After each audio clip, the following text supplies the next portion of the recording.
Matt, before you jump past the A to A pot, do you mind if I just ask Yeah. a couple questions? I'm super excited about this announcement, and I'm curious, the process that went into this happening. I mean, was this a something you guys had been talking about for a while? What was the process like taking, a protocol slash project from developed by Google and bringing it over to the Linux Foundation? Is there a something that it's landing in? Is it kind of becoming part of an existing project or group at the LF, or is it kind of sitting on its own, like the PyTorch Foundation? Like where did it go? What was the process to bring it in, and what does it mean for somebody like Google to kind of give ownership of A to A to the LF? Like what's the legal process? Like help me understand this. I think it's important as we think about obviously governance in the future of MCP, but I think for a lot of us, it's not always clear what it means for the ownership of a protocol to be with one organization versus another. So could you just elaborate a little bit on it? Sure, sure. So the formation process is pretty straightforward. Like, a lot of companies have experience in this space and they've, transitioned projects and other organizations don't have as much experience, right? And so what we do is we make the process very simple. We have this formation process. It really wraps this like, governance framework and all of the intellectual property aspects so that, folks can innovate in the open. Like, everyone's on a level playing field.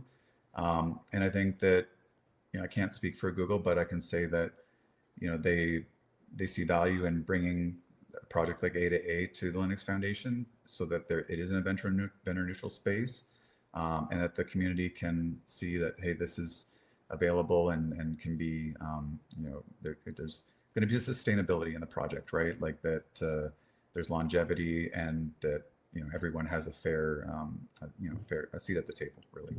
So what is Google like from the perspective of someone like Google? What are they giving up when they transition? It's like the intellectual property no longer resides with them. Ownership, are they still driving the direction of the protocol? Does the protocol now have some kind of a new set of rules for how it, who can contribute to it, how it can be changed, how it has to be updated? Like what changes from how it was being run yesterday to how it's being run today?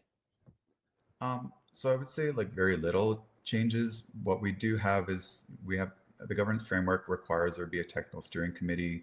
There's a charter wrapped around that, and it makes it very clear to the community. Like when you go and look at the governance markdown file, or look at contributions markdown file inside the repo, you can understand how the TSC is composed, right? And this technical steering committee is generally your core maintainers. Um, and so for this, for A to A, it has come into the Linux Foundation as a project. It's a standalone project right now. It is not residing within a particular foundation. And so this, allows the teams to move quickly and implement the governance framework and ensure that, this remains open, right? And you asked a question around like intellectual property contributions. And so effectively, yeah, like the trademark and like domains and these sort of assets become, sit with the Linux Foundation as a neutral third party to ensure that there's, equal access or there's rules around, usage of the trademark. And so we just want to make sure that this is very, open and a level playing field for everybody involved.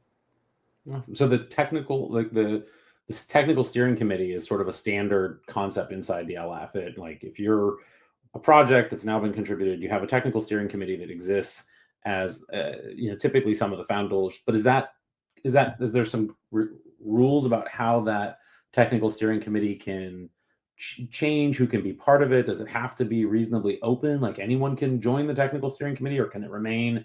Because I mean that can create a lot of chaos and difficulty if you can imagine. Like, now anyone that wants to be part of the technical steering committee can join and give opinions, but at the same time, if it's an LF project, you imagine there's a certain openness. So how do you guys thread that needle? Like, what's the way you approach something like 8A where you're like, I don't, there should be a merit-based approach, I would assume, but maybe just walk through that.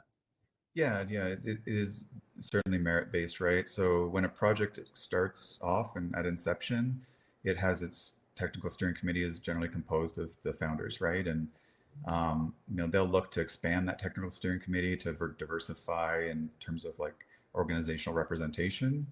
but the charter embodies what the process is, right? And so the maintainers markdown file and the governance markdown file will generally describe that process.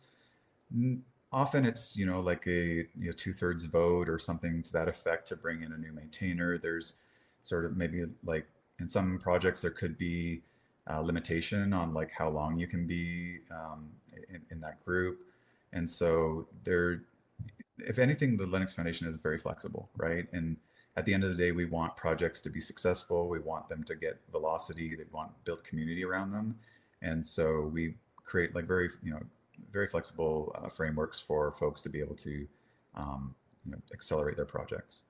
Awesome. Thank you for letting me interrupt you there for a minute. I'm very, Yeah, no worries. very interested in this part.